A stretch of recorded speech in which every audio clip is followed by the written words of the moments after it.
नमस्कार दोस्तों, स्वागत है आप सभी का हमारे यूट्यूब चैनल साहित्य और सृजन की दुनिया में। दोस्तों, हम लोग यहाँ कर रहे हैं अपनी एक दिन में एक सीरीज़ पूरी, एक यूनिट पूरी मतलब कि। तो यहाँ आज हम हिंदी कविता देखने जा रहे हैं। सिर्फ प्रश्नोत्तर मैंने यहाँ नहीं लिए हैं, क्योंकि प्रश्नोत्तर से जो बिल्कुल नए अभ्यर्थी हैं, जिन्होंने जो पहली बार नेट का एग्ज़ाम देने जा रहे हैं, उनको रिवीजन की भी बहुत ज़रूरत है। तो हम यहाँ पर रिवाइज तौर पर यहाँ ये क्रैश कोर्स की तरह से ये वाली क्लासेस लेकर के आए हैं। यहाँ आपको एमसीक्यू भी मिलेंगे, सारांश में मिलेगा, महत्वपूर्ण पंक्तियाँ भी मिलेंगी।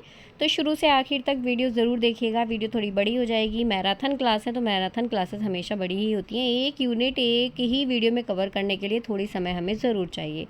तो यहाँ पहली कविता जो हमारे पाठ्यक्रम में वो है चंद्रबरदाई पृथ्वीराज रासू का रेवा तट, चंद्रबरदाई द्वारा रचित। यहाँ पर रेवा तट पृथ्वीराज रासू का कौन सा सर्ग है? 27वां सर्ग है। सर्ग यहाँ हम बोल रहे हैं, वहाँ पर समय दिया हुआ है 27वां समय। इसमें पृथ्वीराज चौहान और शहाबुद्दीन गौरी के संघर्ष का वर्णन मिलता है। वीरता, युद्ध कौशल और राजपूती शौर्य का उत्कृष्ट उदाहरण यहाँ देखने के लिए मिलता है।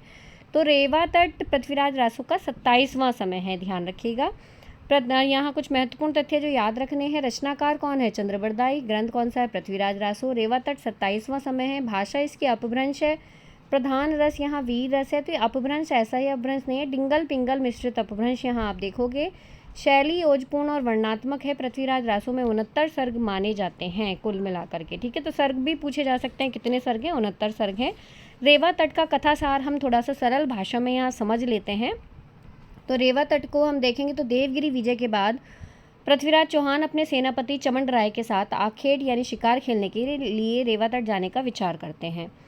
फिर क्या होता है कि चमन राय उन्हें एक कथा सुनाता है कि कैसे मदमस्त हाथियों ने ऋषि दीर्घतपा के आश्रम को नष्ट कर दिया था। क्रोधित होकर के ऋषि ने उन हाथियों को श्राप दे दिया था और बाद में वो हाथी विभिन्न घटनाओं के माध्यम से चंपापुरी पहुंचे और उनकी देखभाल पाल कवि ऋषि ने की। यह कथा सुन करके पृथ्वीराज रेवा तट जाने के लिए उत्सुक हो जाते हैं कि मुझे भी रेवा तट जाना है। फिर उधर शहाबुद्दीन गौरी को ये पता चल जाता है कि पृथ्वीराज रेवा तट पर हैं, तो वह उन पर आक्रमण की योजना बनाता है। लाहौर के जो शासक थे चंदपुंडीर कहाँ के शासक थे? ध्यान रखिएगा, लाहौर के शासक थे चंदपुंडीर, और उन तथा पृथ्वीराज को गौरी के आक्रमण का समाचार भेजा जाता है।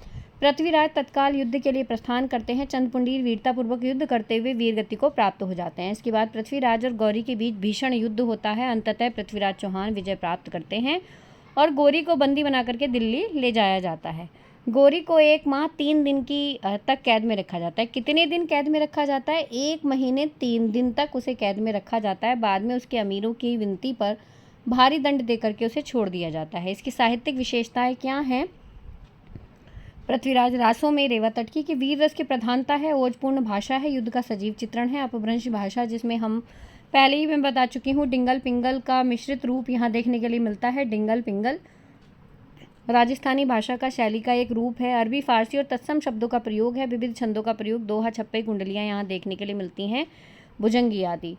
परीक्षा की दृष्टि से याद रखने वाली चीज़ें जो हम लोग अभी पढ़ चुके हैं। आदिकाल को वीरगाथा काल नाम किसने दिया? रामचंद्र शुक्ल जी ने इसको आदिकाल हजारी प्रसाद द्विवेदी जी ने कहा। रेवा तट 27वां समय है और प्रधान रस यहाँ वीर रस माना जाएगा। भाषा अपभ्रंश है। पृथ्वीराज रासू लगभग 2500 पृष्ठों का एक प्रबंध काव्य माना जाएगा, ठीक है, 2500 पृष्ठों का प्रबंध काव्य।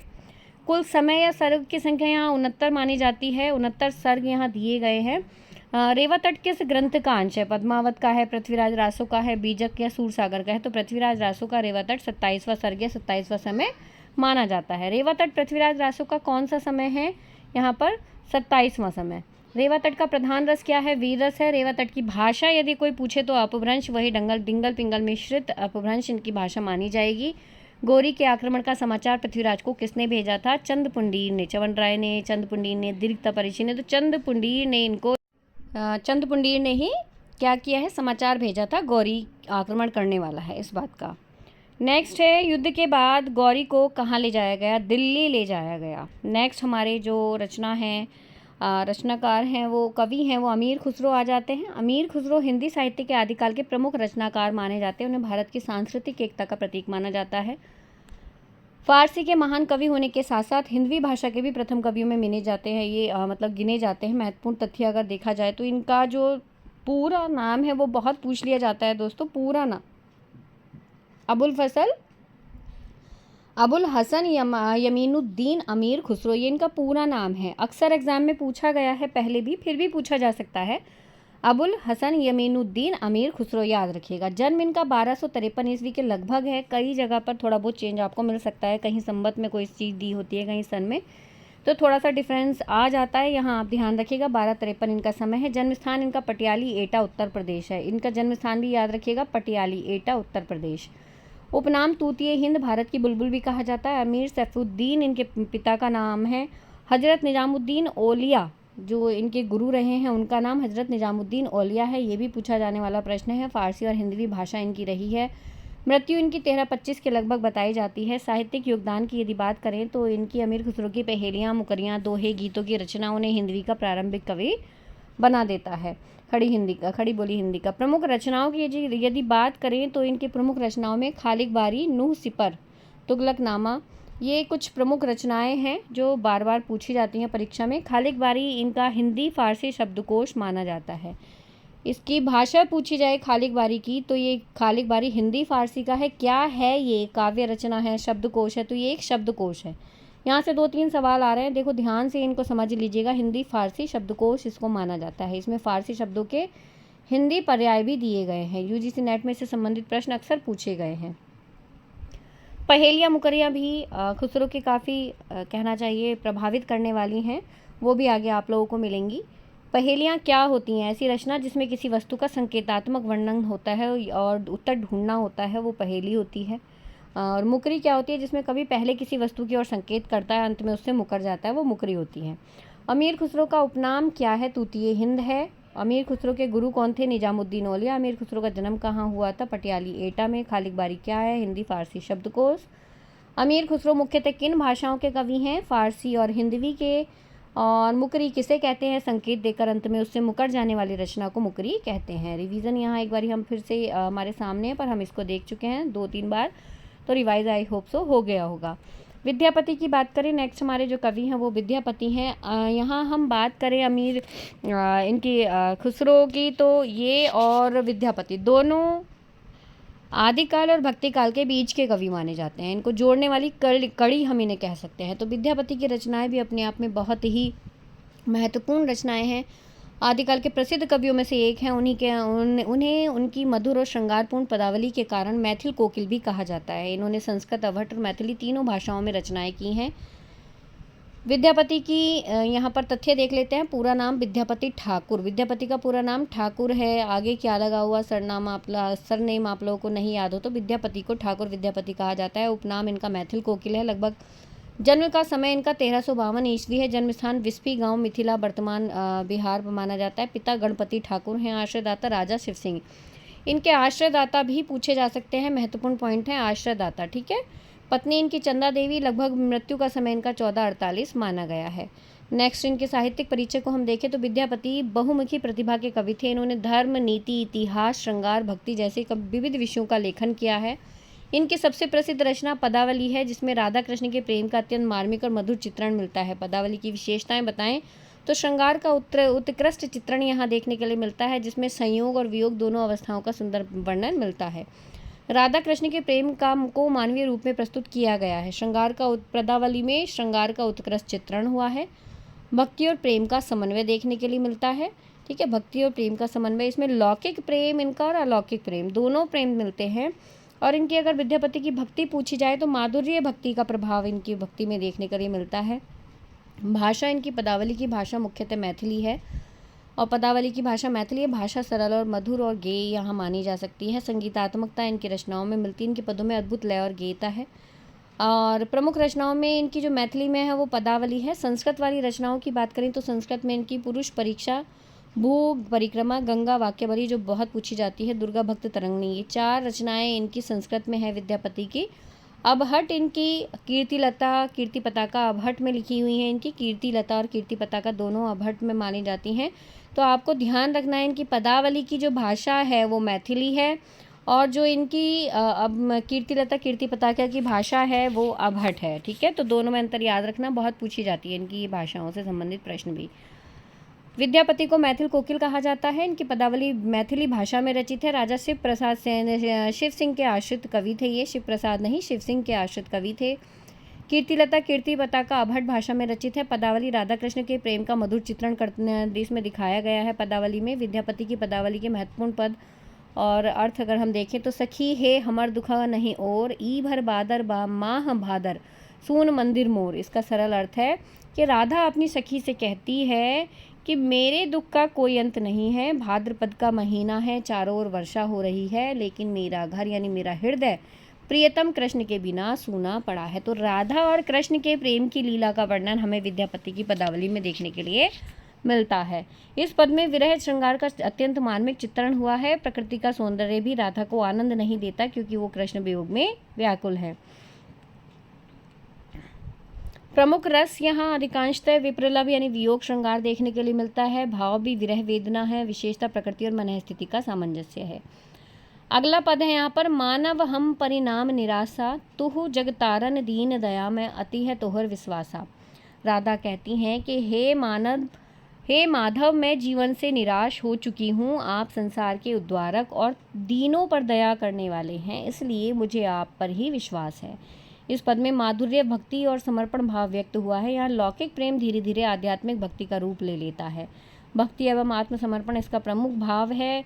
प्रेम और भक्ति का समन्वय हुआ है। लौकिक से अलौकिक की और यात्रा यहाँ देखने के लिए मिलती है। सखी है हमर दुखी नहीं पद में कौन सा भाव दिखाई देता है या कौन सा यहाँ पर रस आपको दिखाई देता है? वियोग श्रृंगार यहाँ देखने के लिए मिलता है। और माधव हम परिणाम निराशा पद में कौन सा भाव व्यक्त हुआ है? रौद्र है, आत्मसमर्पण और भक्ति है। तो आत्मसमर्पण एवं भक्ति यहाँ देखने के लिए मिलती है। अमीर खुसरो की थोड़ी सी पहेलियाँ वहाँ पहले रह गई हैं, उनमें से एक दो पहेली हम यहाँ देख लेते हैं। एक थाल मोती से भरा, जिन्होंने विस्तृत क्लास हिंदी कविता की मेरी देखी होगी, जो कि चैनल पर अपलोड है या फिर प्लेलिस्ट में भी जाकर के आप उसको देख सकते हैं। उसमें हमने अमीर खुसरो की बहुत सारी पहेलियाँ ली हैं, बहुत सारी मुकरियाँ ली हैं। यहाँ की प्रमुख हैं, एक थाल मोती से भरा, सबके सिर पर औंधा धरा, चारों ओर वह थाली फिरे, मोती उससे एक न गिरे। उत्तर है इसका आकाश और तारे। सरल अर्थ अगर हम इसका देखें तो कवि आकाश की तुलना मोतियों से भरे एक थाली से करता है। यह थाली आकाश में यानी सबके सिर के ऊपर उल्टी रखी हुई है, उसमें जड़े हुए मोती कभी नीचे नहीं गिरते। ठीक है, तो यहाँ पर महत्वपूर्ण ये हमारे लिए बन जाता है हमारे अमीर खुसरो की पहेलियाँ। मैंने जैसे बताया है कि अमीर खुसरो की काफ़ी सारी पहेलियाँ और मुकरियाँ हैं जो मैंने आप लोगों को विस्तृत वाली वीडियो में दे रखे हैं। यहाँ हमें क्योंकि शॉर्ट में सभी को समझना देखना है, इसलिए इतना ही भर काम करेगा। नेक्स्ट है हमारे कवि कबीरदास जी। कबीरदास जी की बात करें तो कबीरदास जी निर्गुण भक्ति धारा के ज्ञानाश्रय शाखा के सर्वाधिक महत्वपूर्ण कवि हैं। उन्होंने धार्मिक आडंबरों, जाति पाति, बाह्य कर्मकांड का विरोध किया और प्रेम, अनुभव, सत्य को महत्व दिया। अगर महत्वपूर्ण तथ्य की बात करें तो इनका जन्म लगभग 1398 ईस्वी के लगभग है। काशी इनका प्रचलित मत, जहाँ जन्म स्थान जो है वो काशी में माना जाता है। पालन पोषण नीरू और नीमा ने किया। स्वामी इनके रामानंद, गुरु इनके स्वामी रामानंद थे। मृत्यु इनकी मगहर में हुई लगभग 1518 का समय माना जाता है। भक्ति धारा की बात करें तो निर्गुण भक्ति के हैं। शाखा इनकी ज्ञानाश्रय शाखा से संबंधित ये हैं। कबीर के दर्शन की बात करें तो कबीर ने ईश्वर के निर्गुण रूप को स्वीकार किया है। उनके राम दशरथ पुत्र राम नहीं बल्कि निराकार ब्रह्म के प्रतीक हैं। ये प्रश्न बन सकता है कि जो यहाँ पर कबीर ने जिन राम का वर्णन किया है वो कौन है? दशरथ पुत्र राम है। तो यहाँ दशरथ पुत्र राम नहीं बल्कि निराकार ब्रह्म का प्रतीक है राम। निर्गुण राम जपहु रे भाई। उन्होंने हिंदू और मुस्लिम दोनों के धर्मों को बाहरी आडंबरों की आलोचना की है और आंतरिक शुद्धता पर बल दिया है। कबीर की रचनाओं की बात करें तो ये कबीरदास जी निरक्षर थे। उनके जो वाणियों का संग्रह है वो उनके शिष्यों ने किया है। जैसे बीजक है, बीजक इनका प्रमुख ग्रंथ है। तीन भागों में विभाजित है। साखी जो कि दोहा शैली में उपदेशात्मक वचन साखी में कहे गए हैं। साखी के अलावा शब्द जो हैं वो गेय पद में है। रमैनी, चौपाई, दोहा मिश्रित रचनाएं इसमें देखने के लिए मिलती हैं। महत्वपूर्ण तथ्य की यदि बात करें तो कबीर ग्रंथावली का संपादन बाबू श्याम सुंदर दास ने किया। कबीर नामक प्रसिद्ध आलोचनात्मक ग्रंथ आचार्य हजारी प्रसाद द्विवेदी जी का है। कबीर के गुरु रामानंद रहे हैं। कबीर काव्य की विशेषताएं बताएं तो निर्गुण भक्ति से संबंधित है। ये सुधार, सामाजिक सुधार इन्होंने किया। धार्मिक पाखंडों का विरोध किया। सहज भाषा का प्रयोग किया। लोक जीवन से ये जुड़े हुए प्रतीक, अनुभव और महत्व इन्होंने परीक्षा की दृष्टि से हमें याद रखने हैं जो इन्होंने दिए हैं। निर्गुण भक्ति है, ज्ञानाश्रय शाखा से संबंधित हैं। गुरु रामानंद है इनके। बीजक में साखी, शब्द, रमैनी का एक तरीके से बीजक एक ग्रंथ है जिसमें इन तीनों का को समाया हुआ है। कबीर ग्रंथावली श्याम सुंदर दास की रचना है और कबीर ग्रंथ हजारी प्रसाद द्विवेदी जी का, जो बहुत पूछा जाता है, हजारी प्रसाद द्विवेदी जी का। कबीर के प्रसिद्ध दोहे की बात करूं तो पोथी बड़पड़ जग मुआ, पंडित भया न कोई, ढाई आखर प्रेम का, पढ़े सो पंडित होई। केवल पुस्तकें पढ़ लेने से कोई विद्वान नहीं बन जाता। जो प्रेम का वास्तविक अर्थ समझ लेता है वही सच्चा ज्ञानी होता है। कबीर ने ज्ञान से अधिक प्रेम और अनुभव को महत्व दिया है। बुरा जो देखन मैं चला, बुरा न मिलिया कोई, जो दिल खोजा आपने मुझसे बुरा न कोई। तो जब मैं दूसरों की बुराइयां खोजने निकला तो कोई बुरा नहीं मिला, लेकिन जब मैंने अपने भीतर झांका तो पाया सबसे अधिक दोष मुझ में ही है। भावार्थ है आत्मनिरीक्षण और आत्म सुधार का संदेश। यहाँ पर कबीर किस भक्ति धारा की कवि माने जाते हैं? निर्गुण भक्ति धारा के कवि हैं कबीर। कबीर की शाखा कौन सी है? तो कबीर की शाखा यहाँ ज्ञानाश्रय शाखा है। कबीर के गुरु रामानंद है। बीजक के कितने भाग हैं? 3। कबीर ग्रंथावली का संपादन किसने किया? कबीर ग्रंथावली श्याम सुंदर दास जी ने। कबीर नामक प्रसिद्ध पुस्तक ये हमारी हजारी प्रसाद द्विवेदी जी की। कबीर की मृत्यु मगहर में मानी जाती है। ठीक है, क्विक रिवीजन के तौर पर आप इसको एक बार और अगर देखना है तो देख सकते हो। प्रचलित मत इनका है जन्म 1398, पालन पोषण नीरू नीमा, गुरु रामानंद, निर्गुण भक्ति से संबंधित, शाखा ज्ञानाश्रयी है, प्रमुख ग्रंथ बीजक हो गया, बीजक के भाग सागी समद रामायणी, कबीर ग्रंथावली श्याम सुंदर दास। कबीर पर जो पुस्तक लिखी है आलोचनात्मक, हजारी प्रसाद द्विवेदी जी ने लिखी है। अगले हैं मलिक मोहम्मद जायसी। तो शॉर्ट नोट्स के तौर पर हम इन्हें देख सकते हैं। इनका जन्म लगभग 1492 में जायस यानी अमेठी में उत्तर प्रदेश में हुआ है। महत्वपूर्ण पॉइंट हैं ये वाले, पूछ लिए जाते हैं। जो ये पुराने कवि हैं इनका जन्म स्थान पूछ लिया जाता है, तो ये जायसी जायस में पैदा हुए थे, जिस कारण इनको जायसी कहा जाता है। और जो जायस है ये अमेठी उत्तर प्रदेश में है। साहित्यिक धारा की बात करें तो निर्गुण भक्ति के सूफी शाखा से संबंधित ये हैं। कबीर ज्ञानाश्रयी शाखा के हैं, ये सूफी शाखा से हैं। तो यहाँ रचना इनकी हम पद्मावत पढ़ेंगे। भाषा इसकी अवधि है पद्मावत की, अवधि पूर्वी अवधि। पद्मावत की भाषा जो है वो पूर्वी अवधि है, और जो रामचरितमानस की भाषा है वो पश्चिमी अवधि मानी जाती है। पद्मावत के प्रमुख पात्र की बात करें तो रत्नसेन, पद्मावती, अलाउद्दीन खिलजी ये इसके प्रमुख पात्र हैं। नागमती, हीरामन, तोता। पद्मावत के स्वरूप की बात करें तो सूफी प्रेमाख्यान काव्य है ये। पद्मावत एक सूफी प्रेमाख्यान काव्य है दोस्तों। प्रेम के माध्यम से ईश्वर प्राप्ति का संदेश यहाँ दिया गया है। प्रतीकात्मक ये रचना है। इसके प्रतीक बहुत पूछे जाते हैं, ध्यान से देखिएगा प्रतीकों को। पद्मावती यहाँ पर आत्मा परम सत्य है। आत्मा, पद्मावती जो है आत्मा का या परम सत्य का प्रतीक मानी गई है। रत्नसेन एक साधक के प्रतीक हैं। अलाउद्दीन माया या वासना का प्रतीक है। हीरामन, तोता जो है वो गुरु का प्रतीक है। ठीक है, तो अलाउद्दीन को पूछा जा सकता है तो माया या वासना का प्रतीक है। रत्नसेन एक साधक के प्रतीक हैं, गुरु के प्रतीक है। आत्मा कैसे पूछ लिया जाए तो साधक के प्रतीक है। पद्मावत की एक दो महत्वपूर्ण पंक्ति है कि मानुष प्रेम भई बैकुंठी, नाही तकाह छार ए मुठी। जायसी कहते हैं कि मनुष्य का जीवन प्रेम के कारण ही स्वर्ग के समान बन जाता है, और यदि प्रेम ना हो तो मनुष्य का शरीर अंततः मुट्ठी भर राख के समान ही रह जाता है। यह पंक्ति सूफी प्रेम दर्शन को व्यक्त करती है। जायसी के अनुसार प्रेम ही ईश्वर प्राप्ति का मार्ग बन जाता है। गुरु सुआ जई पंथ दिखावा, बिना गुरु जगत को निर्गुण पावा। जो गुरु यानी हीरामन तोता सही मार्ग दिखाता है, उसी के माध्यम से साधक यानी कि हमारे रत्नसेन परम सत्य तक पहुंच सकता है। गुरु के बिना ईश्वर की प्राप्ति कठिन है। यहाँ हीरामन तोता गुरु का प्रतीक है। अगला है तन चितौर मन राजा कीन्हा, हे सिंगल बुद्धि पद्मीना चीन्हा। अर्थ शरीर को चित्तौड़ और मन को राजा रत्नसेन, हृदय को सिंगल दीप और बुद्धि को पद्मावती के रूप में प्रतीकात्मक ढंग से यहाँ प्रस्तुत किया गया है। प्रेम पंथ अति कठिन दुहेला, निभहि बिरले साधु अकेला। प्रेम का मार्ग अत्यंत कठिन है। प्रेम पंथ मतलब प्रेम का मार्ग अत्यंत कठिन है। इस मार्ग पर चल करके उसे निभाने वाले बहुत कम साधक होते हैं।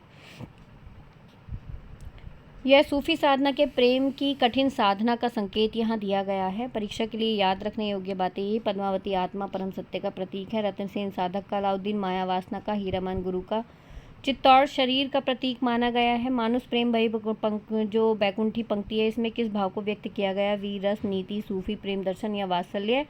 तो यहाँ पर सूफी प्रेम दर्शन देखने के लिए मिलता है। पद्मावत की रचयिता कौन है? जायसी। पद्मावत की रचना किस भाषा में हुई? अवधि में। जायसी किस काव्यधारा से संबंधित हैं? तो सूफी काव्यधारा से। पद्मावत की रचना कब हुई? 1540 में। पद्मावत में हीरामन तोता किसका प्रतीक है? गुरु का प्रतीक है।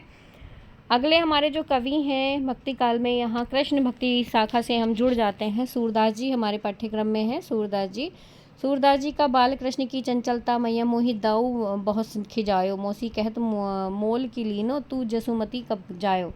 तो बालक कृष्ण माँ यशोदा से शिकायत करते हुए कहते हैं कि दाऊ यानी बलराम उन्हें बहुत चिढ़ाते हैं। वे कहते हैं कि तुम मुझे खरीद करके लाई हो, इसलिए बताओ कि तुम मुझे कब लेकर के आई थी।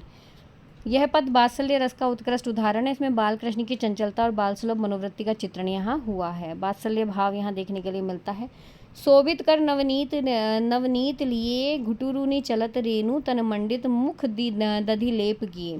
हाथ में मक्खन लिए हुए घुटनों के बल चलते कृष्ण अत्यंत सुंदर लग रहे हैं। उनके शरीर का धूल लगी है और मुख पर दही का लेप लगा हुआ है। यह पद बाल लीला वर्णन का श्रेष्ठ उदाहरण यहाँ माना जाता है। इसमें वात्सल्य रस की सुंदर अभिव्यक्ति हुई है। भ्रमर गीत का प्रसंग है। ऊधो मन न भये 10-20। भ्रमर गीत का महत्वपूर्ण प्रसंग ये है। भ्रमर गीत ऊधो मन न भये 10-20, एक हुतो सो गयो श्याम संग और अवरधो ईस। गोपियाँ उद्धव से कहती हैं कि हमारे मन 10-20 नहीं है, हमारा एक ही मन था और वही कृष्ण के साथ चला गया, अब हम किसी अन्य की आराधना कैसे करें। यह भ्रमर गीत प्रसंग की प्रसिद्ध पंक्ति है। इसमें गोपियों के अनन्य कृष्ण भक्ति इसमें दिखाई गई है, भक्ति की सरसता दिखाई गई है। जाकी रही भावना जैसी प्रभु मूरत दिखी तिनी कैसी। मनुष्य की जैसी भावना होती है वह ईश्वर को उसी रूप में अनुभव करता है। यह पंक्ति में भक्ति की भावना की प्रधानता को दिखाया गया है। कई परीक्षाओं में इसे सूरदास से जोड़कर भी पूछा जाता है। सूरदास किस भक्ति शाखा से जुड़े हुए हैं? कृष्ण भक्ति से। और मैया मोहि दाऊ बहुत खिजावे में वात्सल्य यहाँ देखने के लिए मिलता है आपको। भ्रमर गीत प्रसंग में गोपियाँ किससे संवाद करती हैं? उद्धव से। सूरदास की प्रसिद्ध रचना कौन सी है? सूर सागर। और यूजीसी नेट की क्विक रिवीजन के तौर पर हम यहाँ देखें तो उपाधि इन्हें वात्सल्य रस सम्राट की मिली हुई है। महत्वपूर्ण प्रसंग इनका भ्रमर गीत है। प्रमुख रस वात्सल्य श्रृंगार है। प्रमुख रचना सूरसागर है। भक्ति कृष्ण भक्ति यहाँ देखने के लिए मिलती है। अगले कवि हमारे यहाँ तुलसीदास जी आते हैं। तुलसीदास जी का पूरा नाम गोस्वामी तुलसीदास जी है। भक्ति काल राम भक्ति शाखा के रचनाकार हैं। ये प्रमुख रचनाएं रामचरितमानस, विनय पत्रिका, कवितावली, गीतावली, दोहावली, भाषा, अवधि और ब्रज इनकी रचनाओं के देखने के लिए मिलती है। उपास्य देव श्री राम है इनके। परहित की महिमा, परहित सरिस धर्म नहीं भाई, पर पीड़ा सम नहीं अधमाई। हे भाई, दूसरों का भला करने के समान कोई धर्म नहीं है और दूसरों को कष्ट पहुंचाने के समान कोई पाप नहीं है। ये जो पंक्तियाँ लोक मंगल की भावना को व्यक्त करती हैं, तुलसीदास के समन्वयवादी और मानवतावादी दृष्टिकोण की परिचायक हैं। कर्म के प्रधानता, कर्म प्रधान विश्व करी राखा, जो जस करे ही सो तस फल चाखा। ईश्वर ने इस संसार को कर्म प्रधान बनाया। मनुष्य जैसा कर्म करता है वैसा ही फल उसको प्राप्त होता है। तुलसीदास कर्मवाद के समर्थक थे। किसके समर्थक थे? कर्मवाद के समर्थक थे। ये पंक्तियाँ परीक्षाओं में अक्सर पूछी जाती हैं। संतों का स्वभाव के बारे में कहते हैं, संत हृदय नवनीत समाना, कहाँ कविनी परि कहे न जाना। अर्थ संतों का हृदय मक्खन के समान कोमल होता है, कभी भी उनके गुणों का पूर्ण वर्णन नहीं कर सकते। संतों की दयालुता और करुणा का चित्रण यहाँ हुआ है। तुलसी के आदर्श समाज का झलक यहाँ देखने के लिए मिलती है। ईश्वर की कृपा की यदि बात करें तो इसमें होऊ सोई जो रामचरित राखा, को करी तर्क बढ़ावे शाखा। श्री राम ने पहले ही निश्चित कर रखा है वही होगा, व्यर्थ तर्क वितर्क करने से कुछ नहीं बदलता। यह पंक्ति ईश्वर के अटूट विश्वास को व्यक्त करती है, जनमानस में अत्यंत लोकप्रिय मानी जाती है। तुलसीदास किस भक्ति शाखा के कवि हैं? तो राम भक्ति के। परहित सरिस धर्म नहीं भाई पंक्ति रामचरितमानस की है। कर्म प्रधान विश्व करी राखा में कर्मवाद देखने के लिए मिलता है। तुलसीदास की रचना कौन सी है? सूर सागर।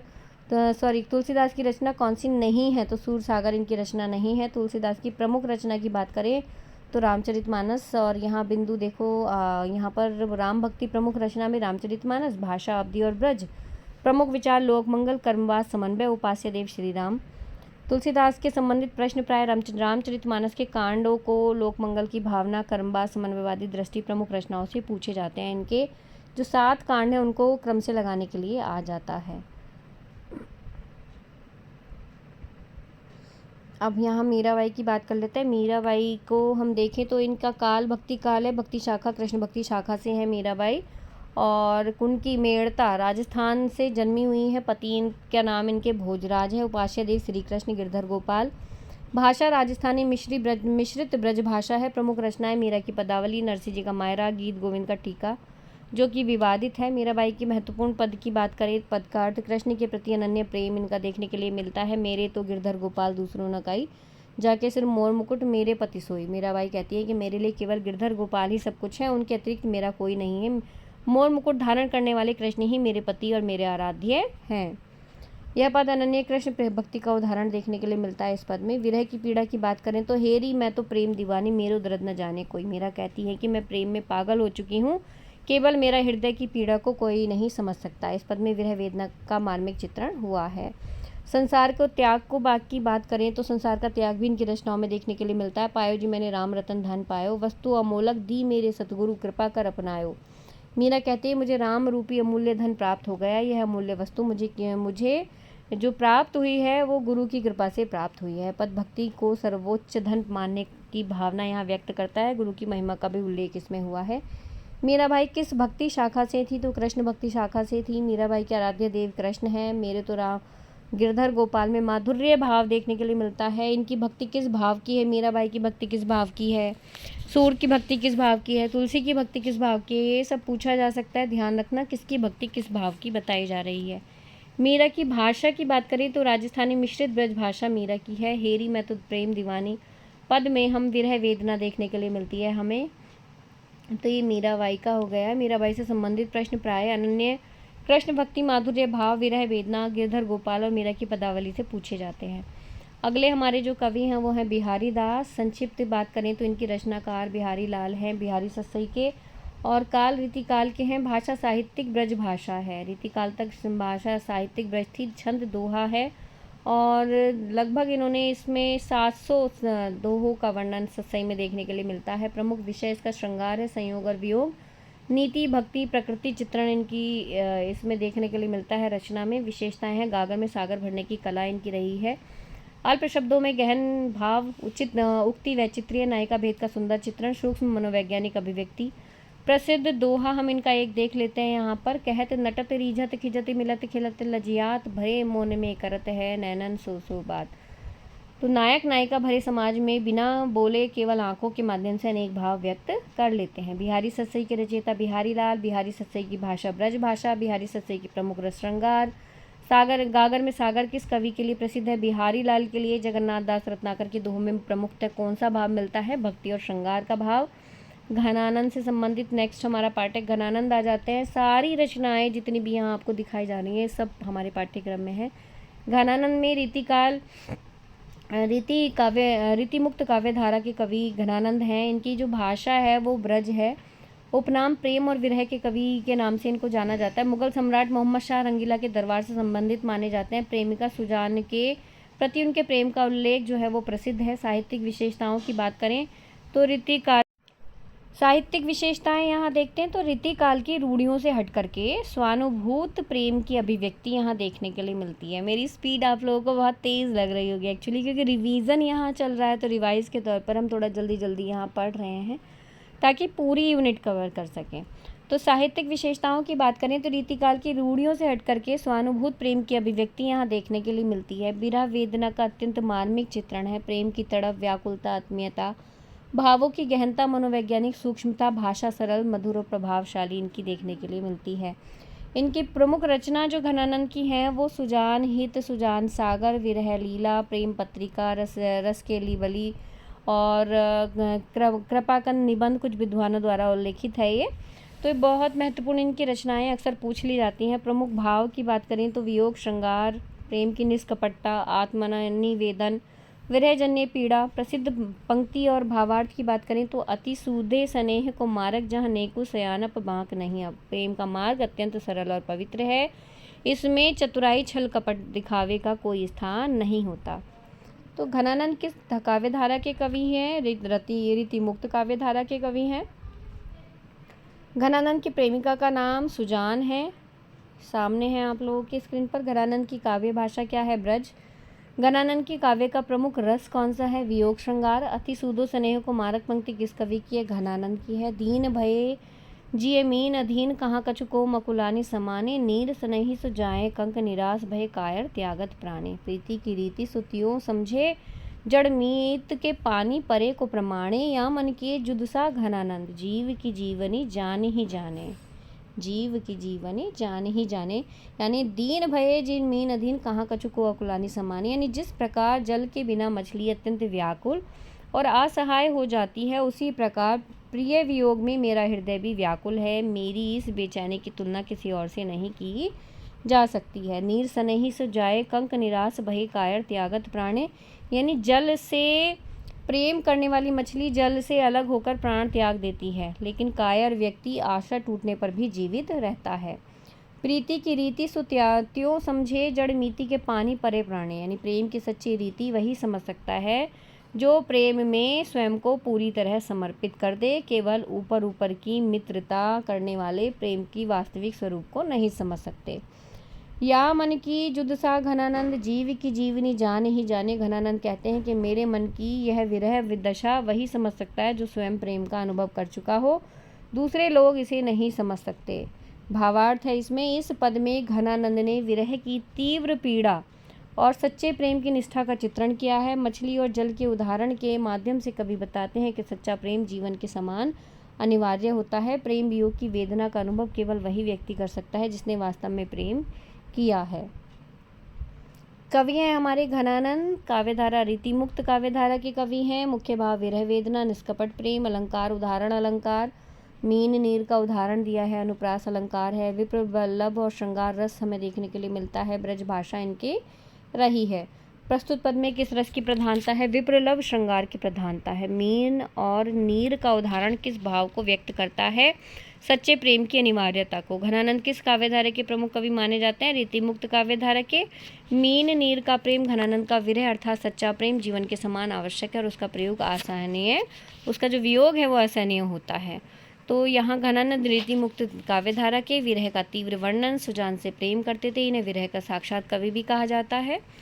इनके काव्य में कृत्रिमता नहीं बल्कि अनुभूत प्रेम की सच्ची अभिव्यक्ति मिलती है। अयोध्या सिंह उपाध्याय हरिओद का प्रिय प्रवास अब हम पढ़ने वाले हैं। घनानंद पूरे हो गए, अब अयोध्या सिंह उपाध्याय हरिओद पर पहुंच गए हैं। हरोद जी का जन्म 1865 ईस्वी आजमगढ़ के निजामाबाद में हुआ। हरिओद जी का जन्म 1865 ईस्वी में आजमगढ़ के निजामाबाद में हुआ। वे द्विवेदी युग के प्रमुख कवि थे। प्रिय प्रवास 1914 में इनकी रचित रचना है। खड़ी बोली हिंदी का प्रथम महाकाव्य इसको माना जाता है। 17 सर्गों में विभाजित है प्रिय प्रवास। इसमें कृष्ण के मथुरा गमन के बाद ब्रजवासियों के विरह का वर्णन है। कृष्ण को अलौकिक देवता नहीं बल्कि लोक सेवी युग पुरुष के रूप में चित्रित किया गया है। प्रिय प्रवास पर हरिओद को मंगल प्रसाद पारितोषिक प्राप्त हुआ था। ध्यान रखना, प्रिय प्रवास रचना पर इनको कौन सा पुरस्कार मिला? मंगला प्रसाद पारितोषिक इनको मिला था। महत्वपूर्ण पंक्तियाँ इनकी, मैं बहुत दिनों से हिंदी भाषा में एक काव्य ग्रंथ लिखने के लिए ललायित था। ठीक है, ये भूमिका में इन्होंने कहा है। मातृभाषा की सेवा के उद्देश्य से इन्होंने ये रचना की है। मैं बहुत दिनों से हिंदी भाषा में एक काव्य ग्रंथ लिखने के लिए ललायित था। स्वांते सुखाए मैं ऐसा कर सकता हूँ तो अपनी टूटी फूटी भाषा में एक हिंदी काव्य ग्रंथ भी लिख सकता हूँ। कवि का कहना है कि यदि अपनी आत्मसंतुष्टि और मातृभाषा सेवा के लिए वह कुछ कर सकता है तो अपनी सीमाओं के बावजूद हिंदी में काव्य रचना भी कर सकता है। खड़ी बोली हिंदी की प्रथम काव्य महाकाव्य माना जाता है प्रिय प्रवास को। प्रिय प्रवास में कितने सर्ग हैं? तो 17 सर्ग हैं। प्रिय प्रवास में कृष्ण को किस रूप में चित्रित किया गया है? बहुत पूछा जाता है ये प्रश्न। प्रेमी के रूप में तो लोक सेवी युग पुरुष के रूप में, ना योगी ना राजा ना देवता, लोक सेवी युग पुरुष के रूप में यहाँ पर हमें इनको देखने के लिए मिलता है। अगला है मैथिली शरण गुप्त। भारत भारती हमारे पाठ्यक्रम में है। मैथिली शरण गुप्त का जन्म 1886 में झांसी के चिरगांव में हुआ था। राष्ट्रकवि के नाम से ये जाने जाते हैं। भारत भारती का जो समय है वो 1912 है। बहुत पूछा जाता है इन कृतियों का समय। यह राष्ट्रीय चेतना और सांस्कृतिक नवजागरण का दस्तावेज है। इसमें भारत के अतीत, वर्तमान और भविष्य का चित्रण देखने के लिए मिलता है। महावीर प्रसाद द्विवेदी इसे युगांतकारी रचना मानते हैं। मानस भवन में आर्यजन जिसकी उतारे आरती, भगवान भारतवर्ष में गूंजे हमारी भारती। महत्वपूर्ण पंक्ति है इस रचना की। भारत भारती की कवि प्रार्थना करता है कि भारत में ज्ञान, संस्कृति, राष्ट्रभाषा की वाणी सदैव गूंजती रहे। संसार में किसका समय एक सा रहता है सदा? अगला है मैं हे निशी दिवासी घूमती सर्वत्र विपदा संपदा। संसार में किसका समय एक सा रहता सदा? संसार में सुख और दुख स्थायी नहीं होते। जैसे दिन और रात बदलते रहते हैं वैसे ही विपत्ति और समृद्धि भी जीवन में आती जाती रहती है। तो प्रिय प्रवास महाकाव्य हमने देख लिया किसका है? हरिओद जी का। भारत भारती का प्रकाशन वर्ष की बात करें तो अभी हमने बताया 1912। मानस भवन में आर्यजन पंक्ति किस कृति से ली गई है? भारत भारती से ली गई है। भारत भारती का प्रकाशन कब हुआ था? 1912। राष्ट्र कवि की उपाधि किसे दी जाती है? मैथिली शरण गुप्त जी को। भारत भारती किस भावना की कविता है? तो राष्ट्रवाद की कविता है। अगला इनका साकेत आ जाता है, और साकेत का नवम सर्ग हमारे पाठ्यक्रम में है। नवम सर्ग मैथिली शरण गुप्त की रचना है। साकेत के परिचय की बात करें तो साकेत मैथिली शरण गुप्त का प्रसिद्ध महाकाव्य है। इसका प्रकाशन 1931 में हुआ। इसमें 12 सर्ग हैं। देखो, साकेत में 12 सर्ग हैं, प्रिय प्रवास में 17 सर्ग हैं, याद रखना। इसका मुख्य विषय उर्मिला का विरह और त्याग है। राम कथा को एक नवीन दृष्टि से यहाँ प्रस्तुत किया गया है। नवम सर्ग का महत्व ही इसलिए है। साकेत का नवम सर्ग सबसे प्रसिद्ध सर्ग माना जाता है। इसमें उर्मिला के विरह को दिखाया गया है। इसमें लक्ष्मण जो वनवास चले जाते हैं, वनगमन के बाद उर्मिला की मानसिक स्थिति का मार्मिक चित्रण है। उर्मिला का धैर्य, त्याग, कर्तव्य निष्ठा, आदर्श भारतीय नारी का स्वरूप दिखाई देता है। सर्ग में वियोग श्रृंगार रस की प्रधानता देखने के लिए मिलती है। प्रमुख विशेषताएं यहाँ पर है। उर्मिला के अंतर्मन का सूक्ष्म चित्रण, नारी के मौन त्याग को सम्मान मिला है, मनोवैज्ञानिक चित्रण की उत्कृष्टता है, सरल खड़ी बोली भाषा यहाँ देखने के लिए मिलती है, भावात्मक करुण वातावरण यहाँ पर देखने के लिए मिलता है। अबला जीवन हाय तुम्हारी यही कहानी, आंचल में है दूध और आंखों में पानी के कवि ने नारी जीवन की करुण स्थिति का चित्रण यहाँ किया है। इस तरह स्त्री एक और ममता और स्नेह की प्रतिमूर्ति है, तो दूसरी ओर उसे जीवन में अनेक दुख और त्याग सहने पड़ते हैं।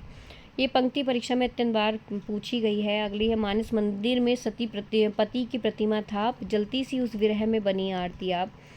उर्मिला अपने हृदय रूपी मंदिर में लक्ष्मण की प्रतिमा स्थापित कर स्वयं विरह की अग्नि में तप करके उनकी आरती बन जाती है। यह उसके आदर्श प्रेम और समर्पण का प्रतीक माना जाता है। साकेत के रचयिता कौन है? यहाँ पर मैथिली शरण गुप्त। और साकेत का मुख्य पात्र है उर्मिला। साकेत का नवम सर्ग किससे संबंधित है? उर्मिला के विरह से। नवम सर्ग में किस रस की प्रधानता है? वियोग श्रृंगार की। मैथिली शरण गुप्त किस उपाधि से सम्मानित हुए? राष्ट्रकवि की उपाधि के नाम से।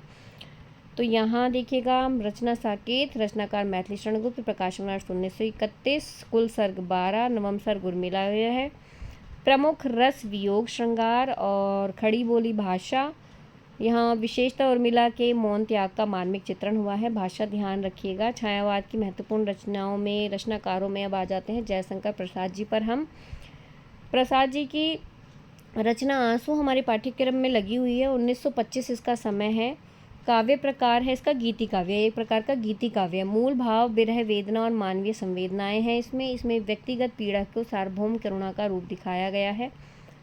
भाषा अत्यंत संस्कृतनिष्ठ और भावपूर्ण है। छायावादी काव्य की उत्कृष्ट रचना मानी जाती है।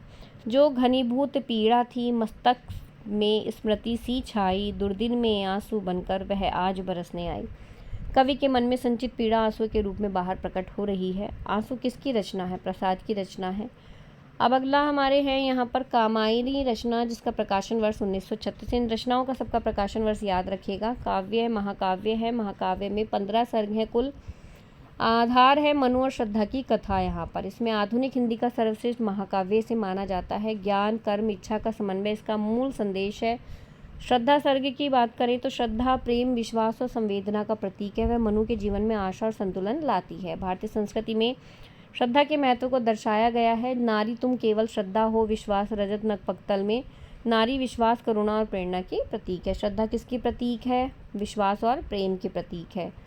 लज्जा सर्ग की बात करें तो लज्जा सर्ग में हम देखेंगे लज्जा को नारी का आभूषण बताया गया है। यह मर्यादाशील और आत्मसंयम का प्रतीक है। प्रसाद ने लज्जा को मानवीय गुणों के रूप में प्रस्तुत किया है। महत्वपूर्ण पंक्ति की बात करें तो मैं रति की प्रतिकीर्ति लज्जा हूँ। लज्जा स्वयं को प्रेम की मर्यादित और पवित्र अभिव्यक्ति बताती है। लज्जा सर्ग में किस भाव की जो है चित्रण हुआ है? मर्यादा और शील का चित्रण हुआ है। ईड़ा सर्ग की बात करें तो ईड़ा बुद्धि और तर्क का प्रतीक है। वह मनु को कर्म और विज्ञान की ओर प्रेरित करती है। ईड़ा और ईड़ा के माध्यम से भाव और बुद्धि का द्वंद्व दिखाया गया है। बिखरी अल के जो तर्क जाल, ईड़ा के तर्क और बुद्धि की जटिलता का चित्रात्मक वर्णन यहाँ हुआ है। ईड़ा किसका प्रतीक है? ईड़ा बुद्धि और तर्क का प्रतीक यहाँ देखने के लिए मिलती है। सूर्यकांत त्रिपाठी निराला की रचना जूही की कली हमारे पाठ्यक्रम में है। निराला की ये एक छायावादी कविता है। ये छायावादी कविता है जूही की कली। इसमें प्रकृति का मानवीकरण किया गया है। जूही की कली के माध्यम से कोमल प्रेम का चित्रण हुआ है। भाषा संगीतात्मक और चित्रात्मक है। महत्वपूर्ण पंक्ति की बात करें तो विजन बन बल्लरी पर सोती थी सुहाग भरी। अर्थ जूही की कली को नववधु के रूप में यहाँ चित्रित किया गया है। जूही की कली किसका मानवीकरण हुआ है? जूही की कली में तो जूही की कली का मानवीकरण हुआ है। अगली रचना है इनकी राम की शक्ति पूजा। निराला की सर्वश्रेष्ठ दीर्घ कविता मानी जाती है राम की शक्ति पूजा। राम द्वारा शक्ति की उपासना का वर्णन है। इसमें संघर्ष, संकल्प और आत्मबल का संदेश मिलता है। वीर रस और ओजपूर्ण शैली का प्रयोग हुआ है। महत्वपूर्ण पंक्ति है इसमें, होगी जय हे पुरुषोत्तम नवीन। अर्थ है इसमें संघर्ष और विश्वास के बल पर विजय निश्चित है। राम की शक्ति पूजा का मुख्य संदेश क्या है? तो इसका संघर्ष और आत्मविश्वास इसका संदेश है। सरोज स्मृति की बात करें तो ये है निराला की सरोज स्मृति अगली रचना है जो निराला की लगी हुई है। निराला की जो ये रचना है, माफ़ कीजिएगा बेटे की चिल्लाने की आवाज़ आपको आई होगी, चलिए ठीक है। यहाँ देखो निराला की पुत्री सरोज की स्मृति में लिखा गया शोक गीत कविता है ये। इसमें व्यक्तिगत दुख का मार्मिक चित्रण हुआ है। हिंदी साहित्य की श्रेष्ठ लोकगीत रचनाओं में इसका स्थान है। करुण रस की प्रधानता है। महत्वपूर्ण पंक्ति की बात करें तो दुख ही जीवन की कथा रही, ये जो है महत्वपूर्ण पंक्ति है इसकी। कवि अपने जीवन के निरंतर दुख और संघर्ष को व्यक्त करते हैं। सरोज स्मृति किसकी स्मृति में लिखी है इन्होंने? तो अपनी पुत्री की स्मृति में। बिल्कुल। यहाँ अगला हमारा है जागो फिर एक बार रचना आ जाती है सूर्यकांत त्रिपाठी निराला की। रचनाकार हैं सूर्यकांत त्रिपाठी निराला। काव्यधारा हैं छायावाद। राष्ट्रीय चेतना, जागरण, क्रांतिकारी उत्साह यहाँ देखने के लिए मिलता है।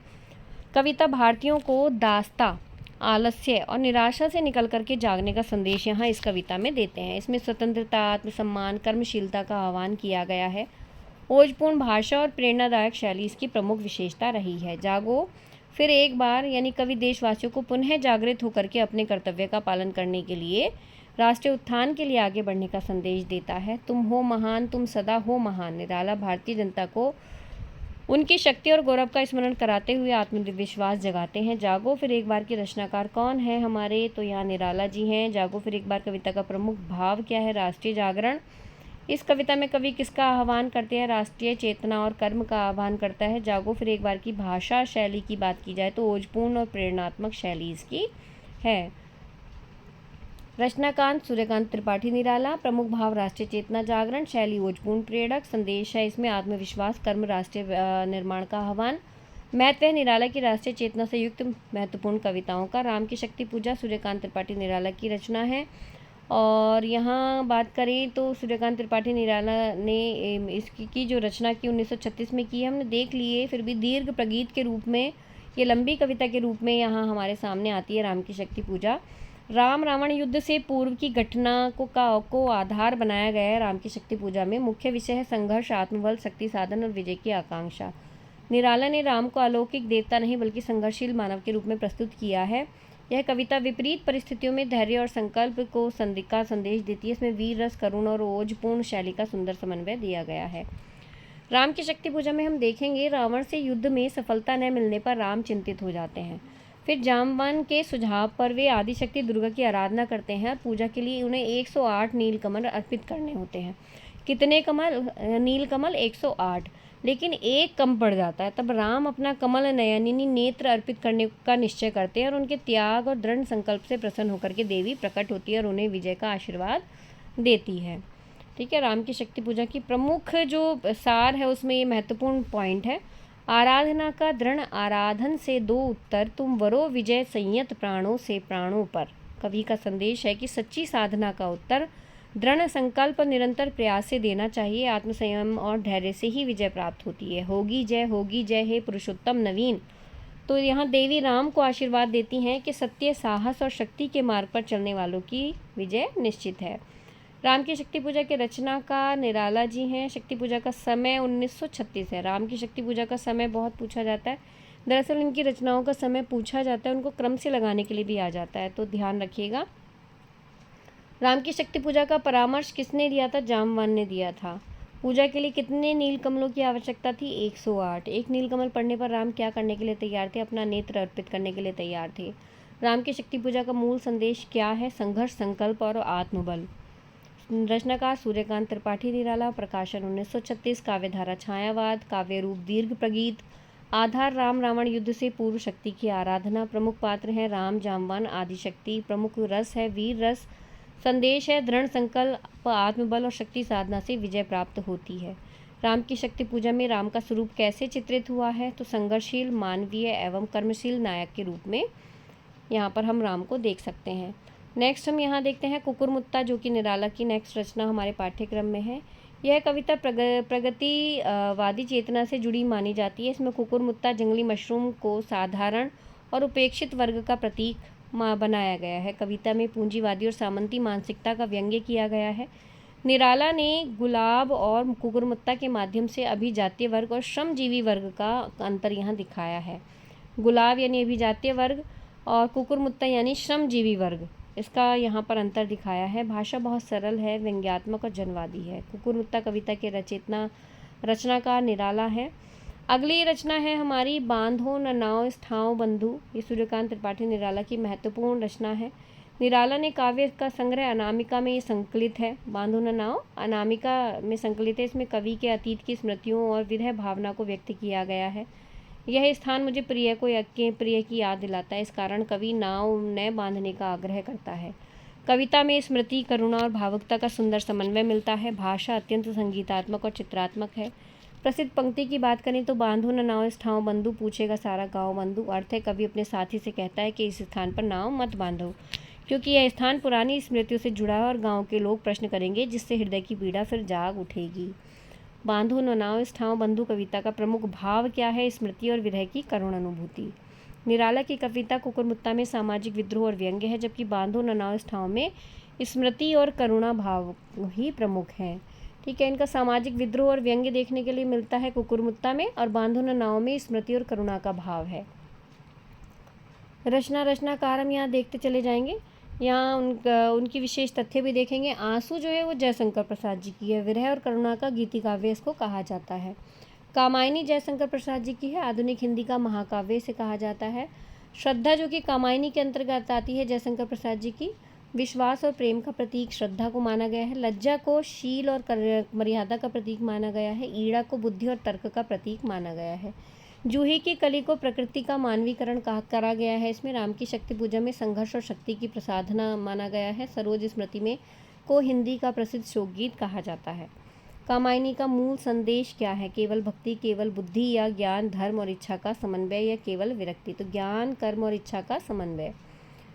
सुमित्रा नंदन पंत की बात करें तो उनकी कुछ प्रमुख रचनाएं जो पाठ्यक्रम में हमारी लगी हुई हैं वो हमें देखनी है। पंत जी की यहाँ पर 20 मई 1900 में कौसानी अल्मोड़ा उत्तराखंड में उनका जन्म हुआ। मृत्यु 28 दिसंबर 1977 में। छायावाद के 4 प्रमुख स्तंभों में से एक हैं ये। उन्हें प्रकृति का सुकुमार कवि भी कहा जाता है। उनकी काव्य यात्रा में छायावाद, प्रगतिवाद, दार्शनिक चेतना का विकास भी दिखाई देता है। ज्ञानपीठ पुरस्कार से सम्मानित हुए हैं 1968 में। परिवर्तन इनकी पहली कविता जो पाठ्यक्रम में है। परिवर्तन में यहाँ देखेंगे कविता पंत की दार्शनिक चेतना को व्यक्त करती है।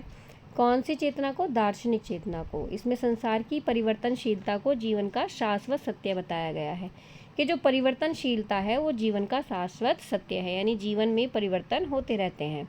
कवि के अनुसार प्रकृति और जीवन में निरंतर परिवर्तन होता रहता है। कविता का मुख्य संदेश है परिवर्तन की सृष्टि का नियम। परिवर्तन कविता का मूल भाव है। परिवर्तन जीवन का शाश्वत सत्य है। ये कविता पंत की प्रकृति सौंदर्य चित्रण, इनकी प्रथम रश्मि नेक्स्ट हमारी कविता है। इसमें हम देखेंगे कविता पंत की प्रकृति सौंदर्य चेतना का सुंदर उदाहरण है। इसमें उषा की पहली किरण के आगमन का मनोहारी चित्रण किया गया है। प्रकृति के जागरण और जब नवजीवन की अनुभूति इसमें व्यक्त हुई है। कविता के में कोमल कल्पना और मधुर संगीतात्मकता मिलती है। पंक्ति के अर्थ की बात करें तो प्रथम रश्मि का आना रंगणी तूने कैसे पहचाना। कवि आश्चर्य करता है कि हे प्रकृति, तुमने सूर्य की पहली किरण के आने का आभास इतनी सहजता से कैसे पा लिया। प्रथम रश्मि कविता का मुख्य विषय क्या है? प्रकृति का जागरण और नवचेतना। द्रुत झरो जगत के जीर्णपत्र अगली इनकी कविता है, जिसमें ये कविता नवीनता और परिवर्तन की आकांक्षा को व्यक्त करती है। नवीनता और परिवर्तन। द्रुत झरो जगत के जीर्णपत्र। कवि पुराने जड़ और रूढ़ विचारों को त्यागने का संदेश देता है, जिसमें नवयुग के स्वागत, प्रगतिशील दृष्टि का स्वर यहाँ देखने के लिए मिलता है। कविता में समाज की पुनर्निर्माण की प्रेरणा मिलती है। द्रुत जगत के जीर्ण पत्र, यानी कवि संसार की पुरानी और जर्जर रूढ़ियों को शीघ्र समाप्त कर नवीन जीवन मूल्यों को अपनाने का आह्वान यहाँ करता है। और यहाँ प्रथम रश्मि प्रकृति का नवजागरण मिलता है। इसमें परिवर्तन में जीवन का शाश्वत नियम। द्रुत झरो जगत के जीर्ण पत्र में रूढ़ी विरोध का नवचेतना देखने के लिए मिलती है। तो ये इंपॉर्टेंट चीज़ें होती हैं जो बाद में यहाँ शॉर्ट में आप लोगों को दी होती हैं।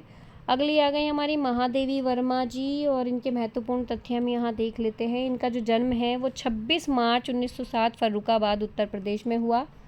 11 सितंबर 1987 समय है। महादेवी वर्मा को आधुनिक युग की मीरा कहा जाता है, और ये छायावाद के 4 प्रमुख स्तंभों में से एक है। इनकी कविता में वेदना, विरह, करुणा, रहस्यवाद, आध्यात्मिक प्रेम की प्रधानता मिलती है। ज्ञानपीठ पुरस्कार मीरा 1982 में सम्मानित किया गया इनको। इनकी प्रमुख काव्य कृति है निहार, रश्मि, नीरजा, सांध्यगीत, दीपशिखा और यामा। प्रमुख काव्य संग्रह रचनाएं हैं। काव्य संग्रह प्रकाशन वर्ष महत्वपूर्ण रचनाओं की यदि बात की जाए तो निहार में इनकी मैं नीर भरी दुख की बदली जो कविता है वो निहार में संकलित है। 1930 का इसका समय है। रश्मि का 1932 है। विरह और आध्यात्मिक प्रेम संबंधी रचना है। नीरजा 1934 का प्रकाशन वर्ष है। बीन भी हूँ तुम्हारी रागनी भी हूँ कविता इसमें संकलित है। ये बहुत पूछा जाता है कि मैं नीर भरी दुख की बदली इनके किस काव्य संग्रह में है, और काव्य संग्रह 4 दे दिए जाएंगे, सांध्य गीत, नीरजा, रश्मि या निहार, तो निहार में है। ठीक है। सांध्य गीत करुणा और आत्म अनुभूति की कविता 1936 में प्रकाशित हुआ सांध्य गीत जो इनका काव्य संग्रह है। दीप शिखा में हम देखेंगे यह मंदिर का दीप इसे नीरव जलने दो, ये 1942 में प्रकाशित दीप शिखा काव्य संग्रह में संग्रहित कविता है।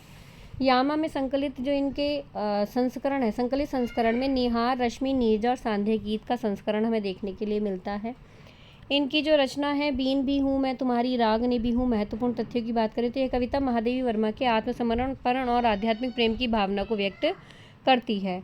इसमें कवित्री स्वयं को प्रिय के अस्तित्व का अभिन्न अंग मानती है। कविता में अद्वैत भावना और रहस्यवाद का सुंदर समन्वय है। कौन सी भावना? अद्वैत भावना और रहस्यवाद, इसका समन्वय देखने के लिए मिलता है। यहाँ पर बीन भी हूँ तुम्हारी रागनी भी हूँ, ये कवित्री कहती है कि मैं केवल वाद्य यानी वीण ही नहीं बल्कि उससे निकलने वाला मधुर संगीत भी हूँ, अर्थात मैं अपने प्रिय से पूर्णतः एकाकार हूँ। बीन भी हूँ तुम्हारी रागनी भी हूँ, कौन सी भावना प्रयुक्त है? आत्मसमर्पण और आध्यात्मिक प्रेम। मैं नीर भरी दुख की बदली इनकी अगली रचना है।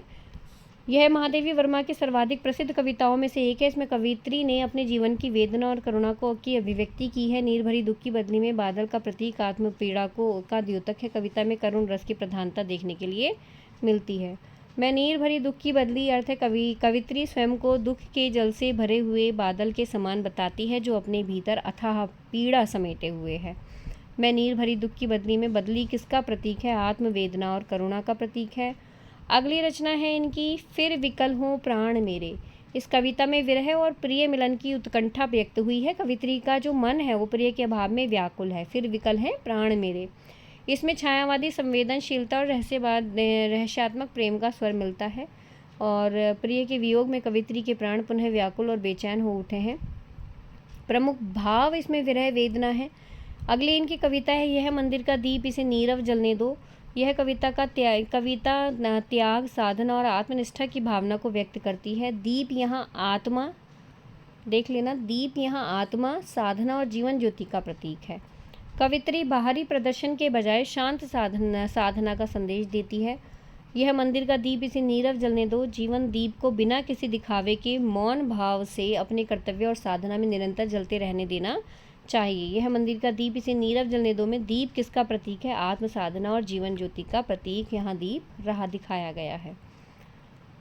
महादेवी वर्मा आधुनिक युग की मीरा। बीन भी हूँ तुम्हारी में आत्मसमर्पण, अद्वैत भावना। मैं नीर भरी दुख की बदली में वेदना और करुणा। फिर विकल है प्राण मेरे में विरह वेदना। यह मंदिर का दीप साधना और मौन तपस्या देखने के लिए मिलती है। महादेवी वर्मा को किस उपाधि से जाना जाता है? आधुनिक युग की मीरा। रामधारी सिंह दिनकर और उनकी कविताएं अगले पार्ट में हमारी आ जाती हैं। रामधारी सिंह दिनकर और उनकी कविताएं जो पाठ्यक्रम में शामिल हैं।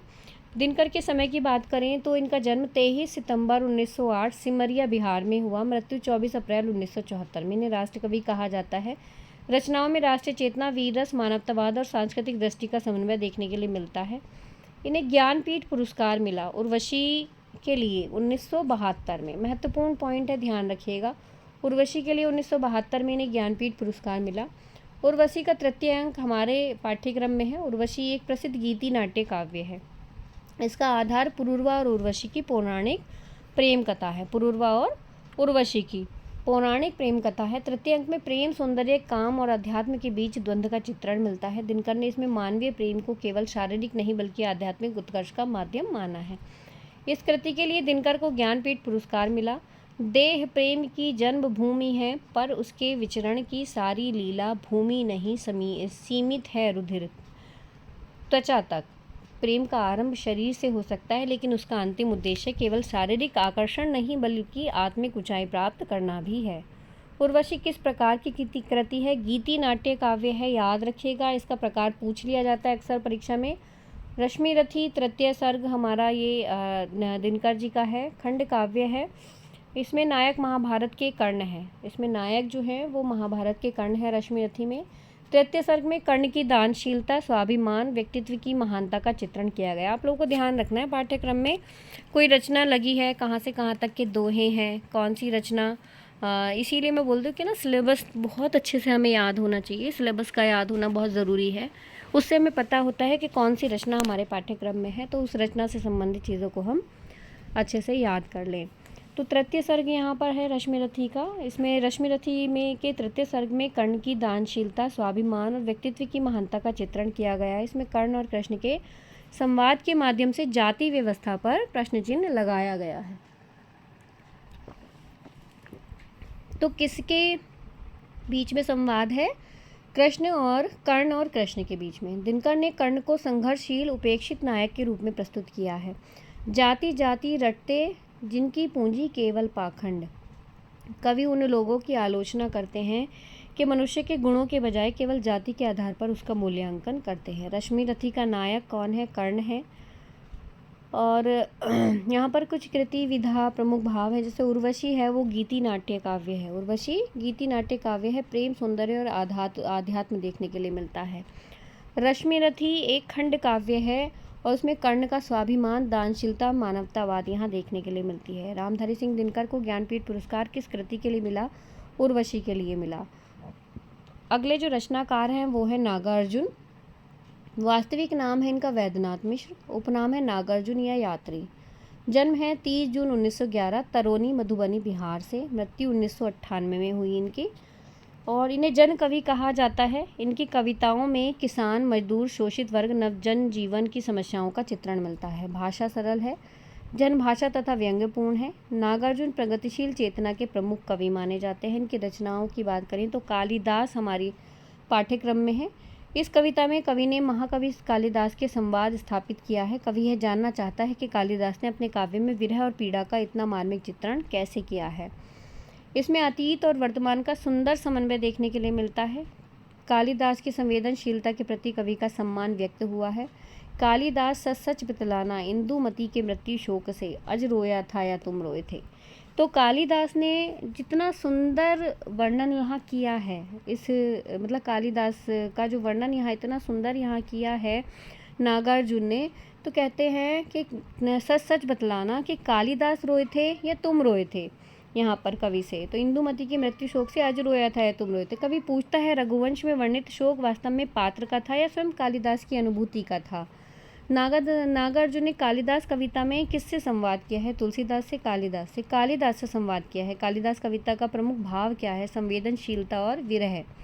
यह है नागार्जुन की प्रसिद्ध प्रकृति प्रधान कविता है। इसमें जो बादल को घिरते देखा है अगली कविता है इनकी। यह नागार्जुन की प्रसिद्ध प्रकृति प्रधान कविता है। इसमें हिमालय क्षेत्र की प्राकृतिक छटा का सुंदर चित्रण है। बादलों की गति, पर्वतों की भव्यता, प्रकृति के सौंदर्य का सजीव वर्णन यहाँ मिलता है। कविता में कल्पना और यथार्थ का सुंदर समन्वय है। अमल धवल गिरी के शिखरों पर बादल को घिरते देखा है। बात करें यहाँ पर तो कवि ने हिमालय की उज्ज्वल चोटियों पर बादलों के अद्भुत दृश्य का चित्रण किया है। बादल को घिरते देखा किस प्रकार की रचना है? प्रकृति चित्रण से संबंधित। अमल धवल गिरी से आश्रय है हिमालय। अगली कविता इनकी मनुष्य हूँ। यह कविता मनुष्य की मानवीय संवेदनाओं को व्यक्त करती है। कवि स्वयं को सामान्य मनुष्य मानते हुए उसकी कमजोरियों और शक्तियों का चित्रण यहाँ करता है, स्वीकार करता है। इसमें मानवता और आत्मबोध का स्वर प्रमुख है। मनुष्य हूँ, आखिर मनुष्य हूँ। कवि बताता है कि मनुष्य होने के कारण उसमें भावनाएं, इच्छाएं और सीमाएं स्वाभाविक है। मनुष्य हूँ कविता का मूल स्वर क्या है? मानवतावाद। अगली कविता है अकाल और उसके बाद। बहुत महत्वपूर्ण है, इस कविता से कुछ ना कुछ एग्जामिनर ले लेता है। यह कविता अकाल से पीड़ित ग्रामीण जीवन का यथार्थ चित्रण करती है। भूख, गरीबी और अभाव का स्थिति और मार्मिक ढंग से प्रस्तुत किया गया है। अकाल समाप्त होने के बाद जीवन में लौटती सामान्य गतिविधियों का चित्रण मिलता है। कई दिनों तक चूल्हा रोया, चक्की रही उदास। अकाल के कारण घर में भोजन नहीं बन पाया, जिससे चूल्हा और चक्की भी दोनों दुखी रहे। अकाल और उसके बाद किस समस्या का चित्रण यहाँ हुआ है? अकाल और भूख का चित्रण हुआ है। चूल्हा रोया किस अलंकार का उदाहरण है? मानवीकरण का। यह कविता श्रमिक वर्ग के, अगली कविता है खुरदरे पैर। यह कविता श्रमिक वर्ग के संघर्ष और मेहनत का चित्रण करती है। खुरदरे पैरों के माध्यम से मेहनतकश लोगों के कठिन जीवन स्थितियों को व्यक्त किया गया है। कवि श्रम की गरिमा को स्थापित किया गया है। महत्वपूर्ण भाव है इसमें। खुरदरे पैर संघर्ष, श्रम और अभावपूर्ण जीवन का प्रतीक है। खुरदरे पैर कविता किस वर्ग का प्रतिनिधित्व करती है? श्रमिक वर्ग का। अगली यहाँ रचना है शासन की बंदूक। शासन की बंदूक की बात करें तो यह कविता सत्ता की दमनकारी प्रवृत्ति का तीखा व्यंग है। कवि बताता है कि शासन भय और हिंसा के माध्यम से जनता को दबाना चाहती है। जनता की शक्ति का अधिक महत्वपूर्ण यहाँ माना गया है। शासन की बंदूक अत्याचारी और दमनकारी सत्ता का प्रतीक यहाँ देखने के लिए मिलती है। यह कविता का मुख्य विषय क्या है? सत्ता पर व्यंग करना। शासन की बंदूक किसका प्रतीक है? दमनकारी सत्ता का। नागार्जुन का वास्तविक नाम क्या है? वैद्यनाथ मिश्र। उपनाम यात्री। इन्हें जन कवि कहा जाता है। अकाल और उसके बाद में मानवीकरण अलंकार का महत्वपूर्ण यहाँ पर देखने के लिए मिलता है। बादल को घिरते देखा है प्रकृति चित्रण की श्रेष्ठ कविता है। शासन की बंदूक राजनीतिक व्यंग की प्रतिनिधि रचना है। जन कवि के नाम से कौन प्रसिद्ध है? नागार्जुन जी और बाबा नागार्जुन भी इनको कहा जाता है। अगले हमारे कवि हैं अज्ञे। इनका पूरा नाम है सच्चिदानंद हीरानंद वात्स्यायन अज्ञे। वास्तविक नाम इनका सच्चिदानंद हीरानंद वात्स्यायन ही है। उपनाम अज्ञे है। जन्म 7 मार्च 1911 कुशीनगर उत्तर प्रदेश में हुआ। मृत्यु 1987 में हुई।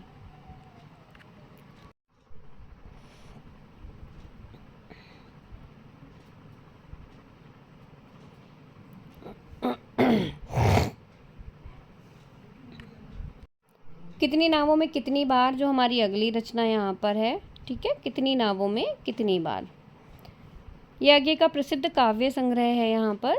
और कविता को जीवन की निरंतर यात्रा, खोज और अनुभवों का चित्रण है। मनुष्य के अस्तित्व, जगत जिज्ञासा और आत्मनिवेशन व्यक्त हुआ है। महत्वपूर्ण भावना यहाँ है जीवन निरंतर यात्रा और आत्मखोज का नाम है। कितनी नावों में कितनी बार किससे संबंधित है? आत्मनिवेशन और यहाँ पर जीवन यात्रा से संबंधित ये है।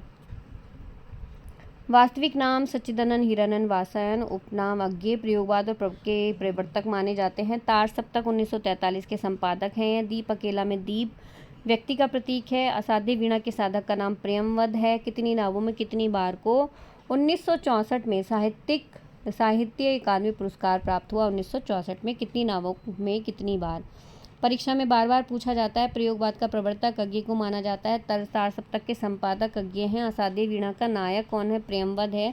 यह दीप अकेला में दीप किसका प्रतीक है? व्यक्ति और उसकी प्रतिभा का प्रतीक है। अब हमारे अगले परिचय हैं भवानी प्रसाद मिश्र जी। भवानी प्रसाद मिश्र जी 29 मार्च 1913 होशंगाबाद, वर्तमान नर्मदापुर, मध्य प्रदेश में इनका जन्म हुआ। और इनका जो मृत्यु है वो 20 फरवरी 1985 में है। साहित्यिक धारा नई कविता से संबंधित हैं। विशेष पहचान की बात करें तो सरल बोलचाल की भाषा में गहन संवेदना व्यक्त करने वाले कवि हैं। प्रभाव देखें तो महात्मा गांधी के विचारों से अत्यधिक प्रभावित थे, इसलिए इनकी कविता में गांधीवादी चेतना, मानवीय मूल्य, सामाजिक सरोकार दिखाई देता है। प्रमुख काव्य संग्रह इनका गीत फरोश बहुत महत्वपूर्ण है। चकित है, दुख, अंधेरी कविता, त्रिकाल संध्या, बुनी हुई रस्सी, खुशबू के शिलालेख, गांधी पंचशती, ये बहुत महत्वपूर्ण इनकी रचनाएं हैं। भवानी प्रसाद जी से एक सवाल जरूर आता है, 99% है। हालांकि हिंदी कविता में कहाँ से क्या सवाल देने कुछ तय नहीं है, लेकिन फिर भी भवानी प्रसाद मिश्र जी बहुत महत्वपूर्ण है। नई कविता आंदोलन के क्योंकि प्रमुख कवि ये रहे हैं। इनकी भाषा बहुत ही कृत्रिम न होकर के सहज, सरल और बोलचाल की है। जिस तरह हम बोलते हैं उस तरह तू लिख, उनका प्रसिद्ध काव्य सिद्धांत माना जाता है। उन्होंने साहित्यिक अकादमी पुरस्कार मिला 1972 में बुनी हुई रस्सी के लिए। इनकी कविताओं में प्रकृति, मानवता, नैतिकता, गांधीवादी दृष्टि प्रमुख रूप से मिलती है। जिस तरह में हम बोलते हैं उस तरह तो लिख, यानी कवि मानता है कि साहित्य की भाषा कृत्रिम न होकर के जन सामान्य की सहज भाषा होनी चाहिए। गीत बेचता हूँ कविता में इन्होंने लिखा है कि ये पंक्ति उनकी प्रसिद्ध कविता गीत फरोश से है, जिसमें कवि व्यंग्यात्मक ढंग से साहित्य के व्यवसायीकरण और कलाकार की विवशता को प्रस्तुत करता है। भवानी प्रसाद मिश्र किस काव्यधारा के कवि हैं? नई काव्यधारा के।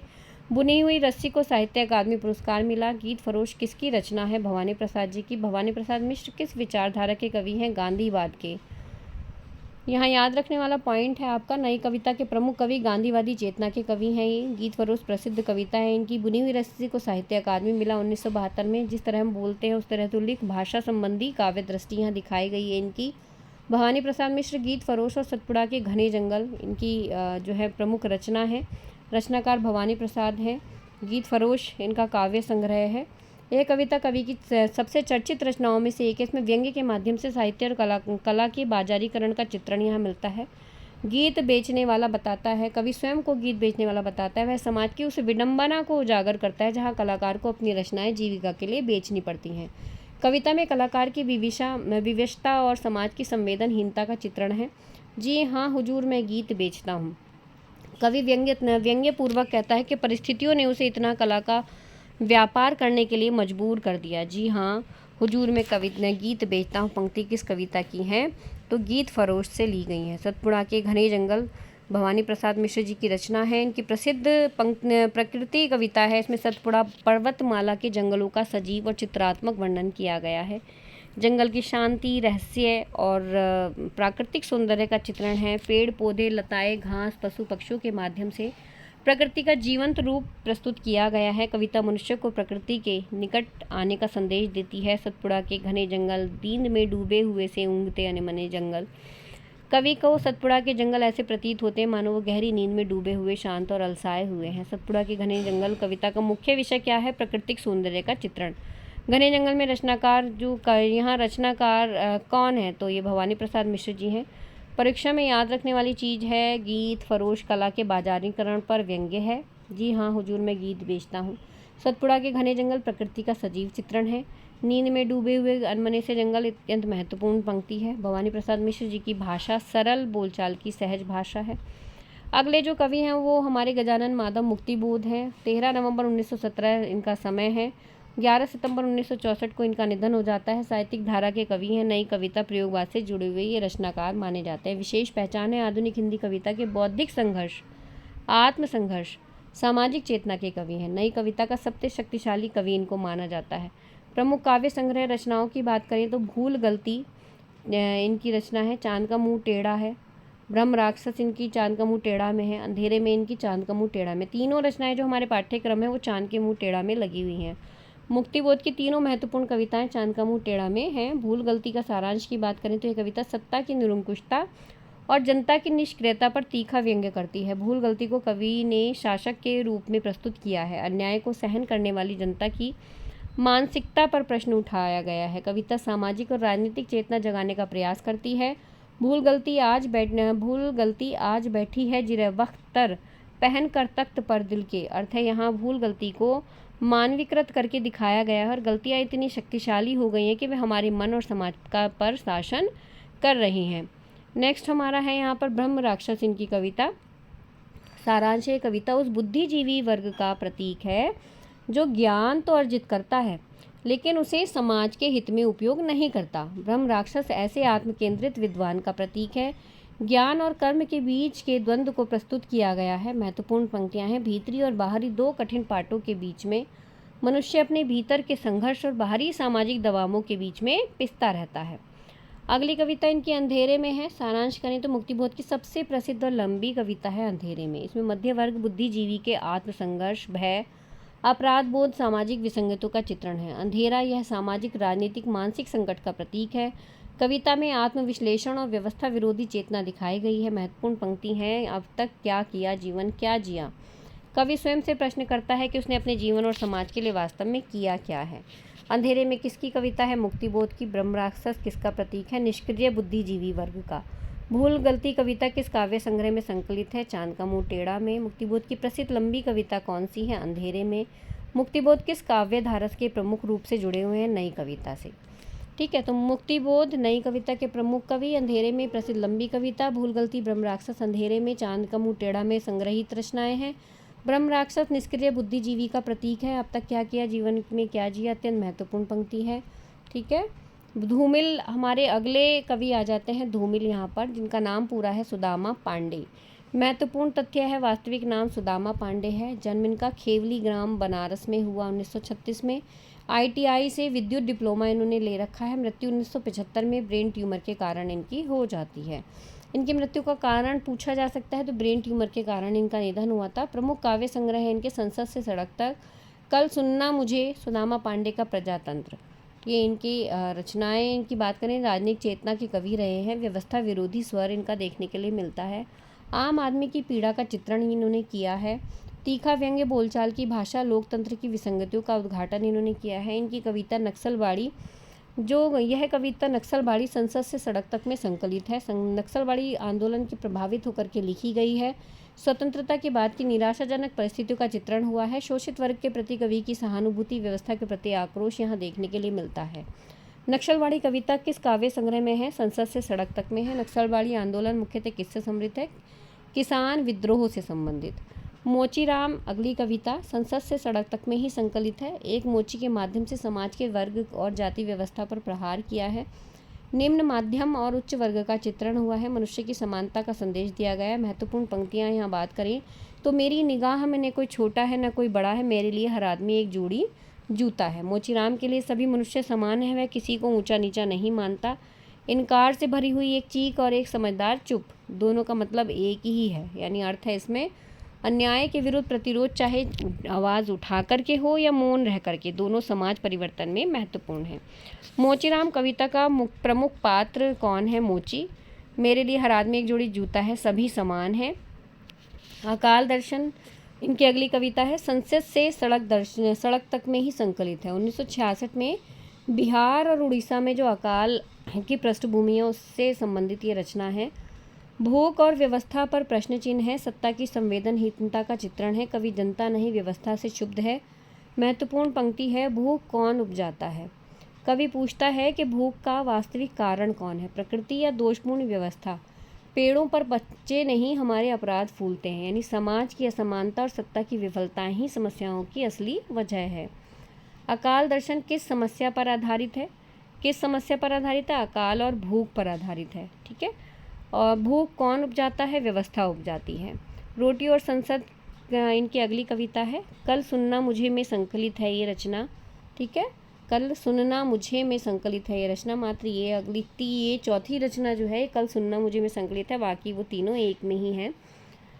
और लोकतंत्र की विडंबना का चित्रण है इसमें। श्रम करने वाले और उसका लाभ उठाने वालों के बीच अंतर। संसद की निष्क्रियता पर तीखा व्यंग। महत्वपूर्ण पंक्ति है, एक आदमी रोटी बेलता है, एक आदमी रोटी खाता है। समाज में एक वर्ग श्रम करता है, दूसरा उसका लाभ उठाता है। और तीसरा आदमी, मैं पूछता हूँ तीसरा आदमी कौन है? मेरे देश की संसद मौन है। कवि उन नेताओं और सत्ता प्रतिनिधियों पर व्यंग्य करता है जो जनता के श्रम से खेलते हैं पर जवाबदेह नहीं होते। रोटी और संसद किस काव्य संग्रह में है? कल सुनना मुझे। बाकी सब संसद से सड़क तक में संग्रहित थी, ये इसमें है। कविता में तीसरा आदमी किसका प्रतीक है? सत्ता या राजनेता का प्रतीक है। ठीक है, ध्यान रखना है ये। यहाँ पर कुछ इम्पोर्टेंट पॉइंट्स हुए। धूमिल का वास्तविक नाम सुदामा पांडे, जन्म 1936, मृत्यु 1975, संसद से सड़क तक प्रथम काव्य संग्रह 1972 में आया। इनके मरणोपरांत संग्रह आया कल सुनना मुझे 1977 में। अंतिम काव्य संग्रह सुदामा पांडे का प्रजातंत्र 1984। ये इनके काव्य संग्रह हैं, ध्यान रखना इम्पोर्टेंट है, क्रम से लगाने के लिए आ सकता है। ठीक है, बार बार ये जो है पॉइंट यहाँ पूछे जाते हैं। तो दोस्तों आप लोगों को उम्मीद है वीडियो पसंद आई होगी। मैं कह सकती हूँ इतना ज़्यादा एक्सप्लेनेशन के साथ यहाँ पर ये रचना नहीं है, ये कविता की यूनिट नहीं है, लेकिन कोशिश की है कि सारी रचनाओं को यहाँ एक साथ ले लिया जाए। बाकी कविता को पार्ट टू पार्ट हमने जो है इस पर आप लोगों के लिए अपलोड की हुई हैं, आप लोग देख सकते हो। ब्लॉग्स में जाकर के आप लोग यहाँ पर इम्पोर्टेंट नोट्स भी प्राप्त कर सकते हो। ब्लॉग का लिंक मैं डिस्क्रिप्शन बॉक्स में दे दूँगी। मिलती हैं जल्दी ही अपनी नेक्स्ट वीडियो में। Bye bye.